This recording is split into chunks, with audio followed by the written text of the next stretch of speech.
নেতা সিআইটিউর সর্বভারতীয় এবং আমাদের রাজ্যের নেতা কমরেড অনাদিদা নন্দদা আছেন। এছাড়াও আমাদের সিআইটিউর নেতৃত্ব যারা রয়েছেন, কর্মী সংগঠক, আপনারা যারা এখানে আছেন, এই সমাবেশে যারা এসছেন, যারা দূর থেকেও আমাদের কথা শুনতে পাচ্ছেন, আমার গুরুজনেরা, আমার ভাইরা, বোনেরা, বন্ধুরা, অনাদিদা এতক্ষণ বললেন বিস্তারিতভাবে খেটে খাওয়া মানুষের লড়াইয়ের কথা এবং বর্তমানে আমাদের রাজ্যের, আমাদের দেশের কি অবস্থা সেই নিয়ে আলোচনা করেছেন।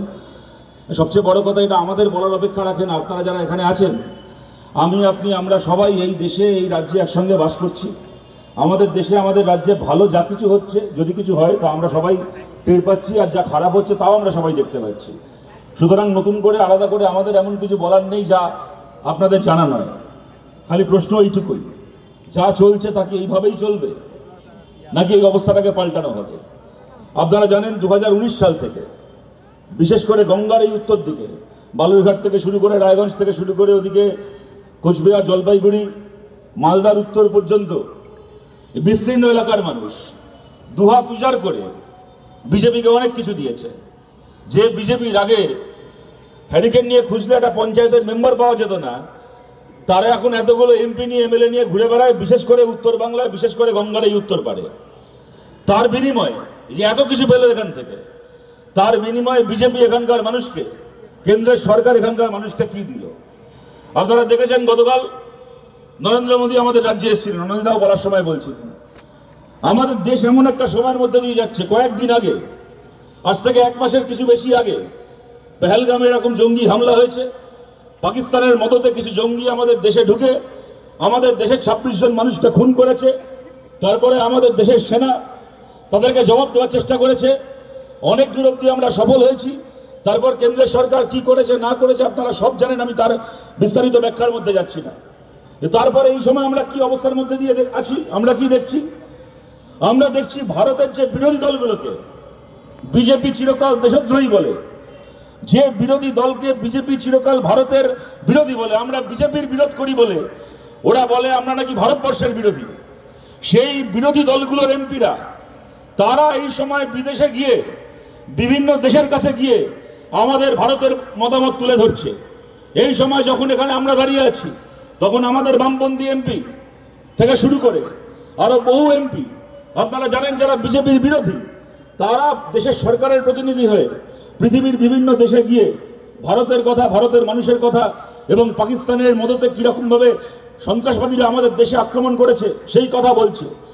আর যখন বিরোধীরাই দায়িত্ব পালন করছে দেশের হয়ে, তখন আমাদের দেশের প্রধানমন্ত্রী, যে প্রধানমন্ত্রী এর আগে 10 বছরে 151 বার বিদেশ সফর করেছে, 10 বছরে 151 বার। এর আগে প্রধানমন্ত্রী ছিল ভারতে অনেক, আপনারা জানেন। দেশের প্রধানমন্ত্রী মাঝে মধ্যে বিদেশ সফরে যায়।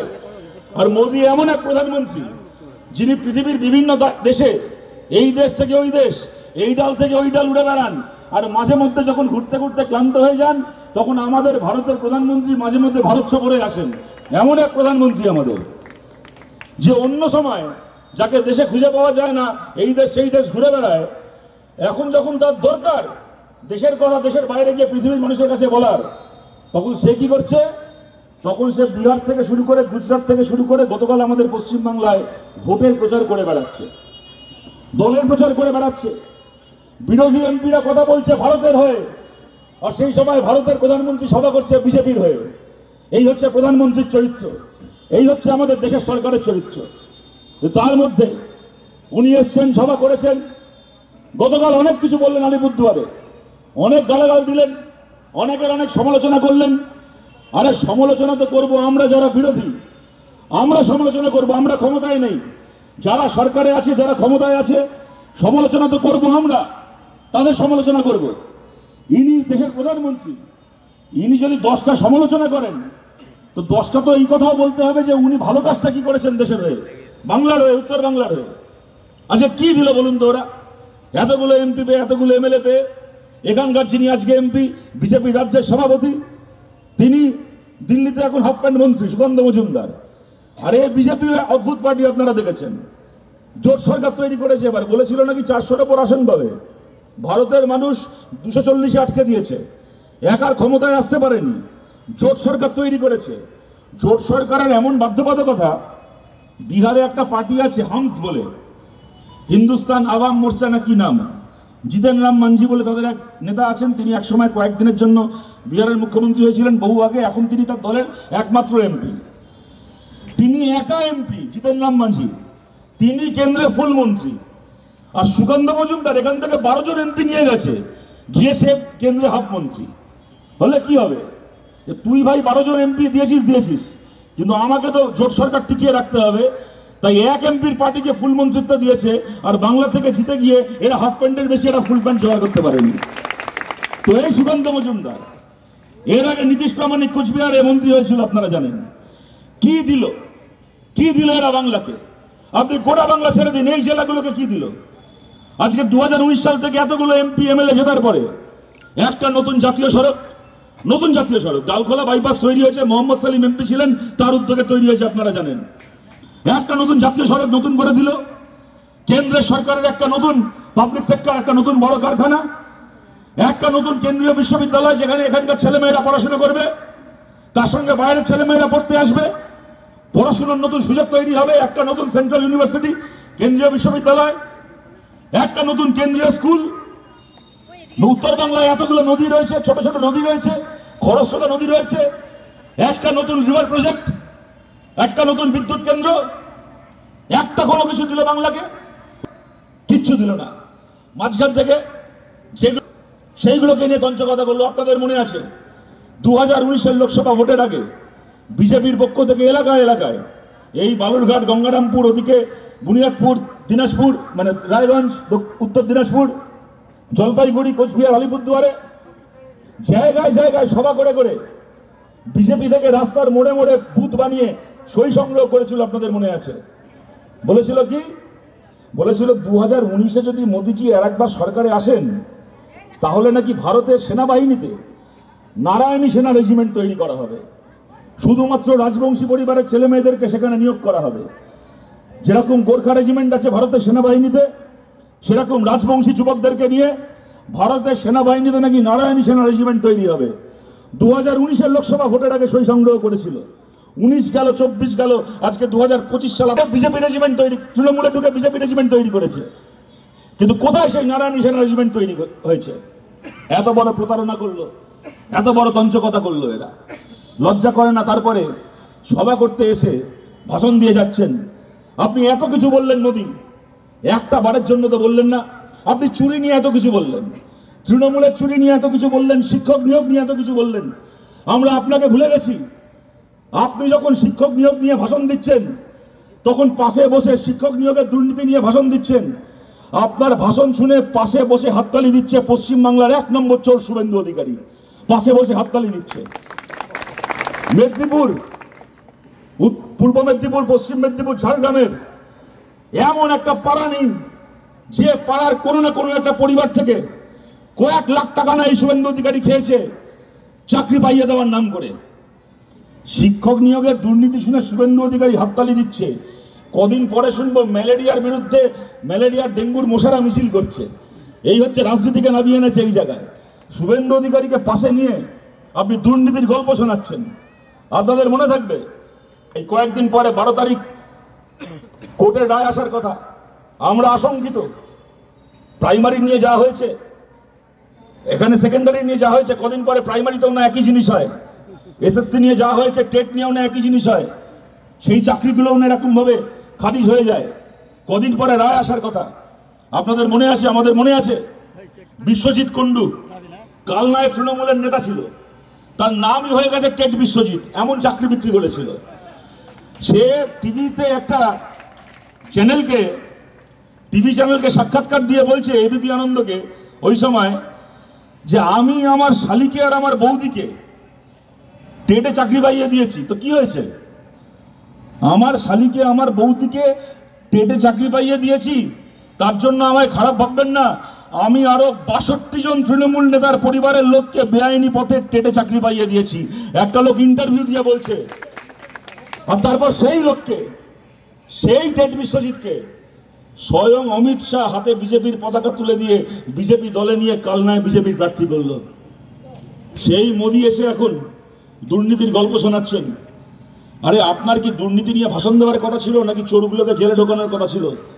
আমরা তো জানতাম বাংলার পুলিশ এদের বিরুদ্ধে কোনো ব্যবস্থা নেবে না, তাই লড়াই হয়েছিল, আদালতে লড়াই হয়েছিল, সিবিআই তদন্তের রায় হয়েছিল।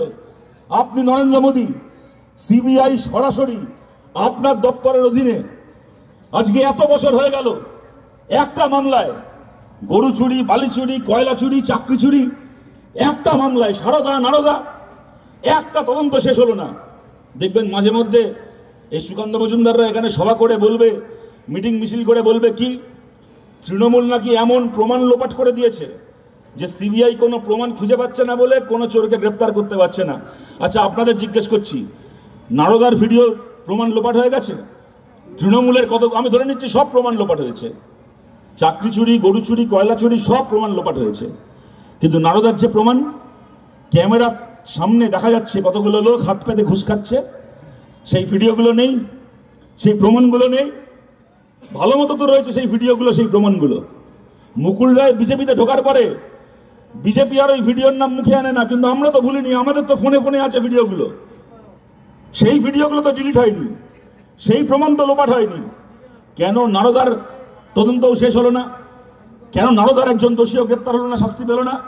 তাই আপনাদের বলছি, 100 বছর যদি বিজেপি ক্ষমতায় থাকে তো বিজেপির এই ভাষণ শুনে পেট ভরাতে হবে।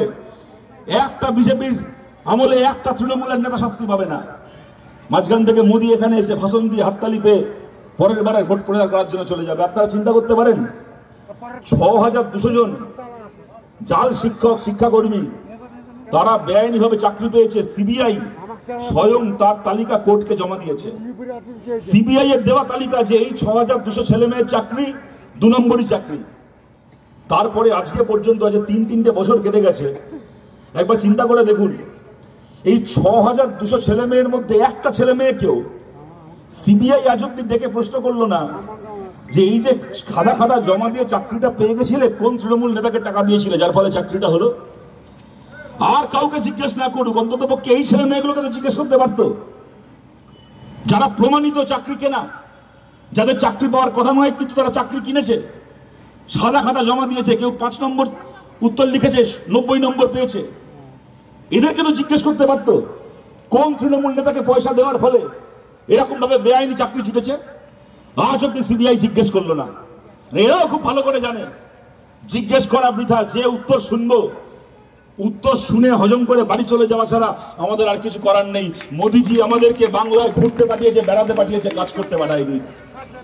তাই জীবনে কোনোদিন এদের চুরির মীমাংসা হবে না, ফয়সলা হবে না যতদিন এই তৃণমূল না হলে বিজেপি, বিজেপি না হলে তৃণমূল, এই ব্যবস্থা চলবে। আমরা আপনাদের কাছে আবেদন করছি, একবার আমাদেরকে সুযোগ দিন, নতুন করে বামপন্থীদের পাশে দাঁড়ান। দেখুন ঘন্টার পর ঘন্টা এখানে দাঁড়িয়ে তৃণমূলের নামে গালাগাল দিয়ে দেওয়া যায়, কিন্তু এদের নামে গালাগাল দিয়ে আপনারও কোনো লাভ নেই, আমারও কোনো লাভ নেই, কারোর কোনো লাভ নেই। আপনারা খুব ভালো করে জানেন, তৃণমূলকে চিনে গেছেন। গালাগাল খেয়ে, যতই গালাগাল দিক না কেন, গালাগাল খেয়ে তৃণমূল চুরি করা বন্ধ করবে না। তৃণমূল এমন একটা পার্টি, গালাগাল খেয়ে মান সম্মানে লাগলে ছাগল ঘাস খাওয়া বন্ধ করতে পারে, কিন্তু তৃণমূল ঘুষ খাওয়া বন্ধ করবে না।